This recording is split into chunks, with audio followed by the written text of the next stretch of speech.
سورہ قدر کا 3 دن کا وظیفہ،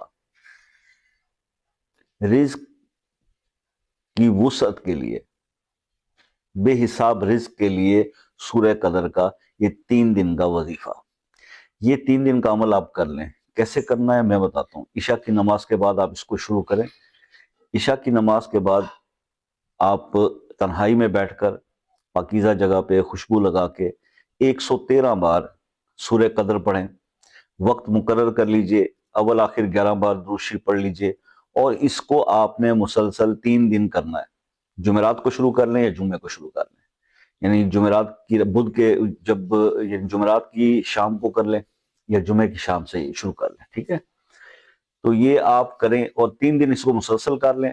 جب یہ عمل کمپلیٹ ہو جائے تو آپ اس کے سورہ قدر کے زکوٰۃ صغیر ادا کر چکے ہوں گے اور عامل بن جائیں گے۔ اب آپ اس کو 3 بار 5 بار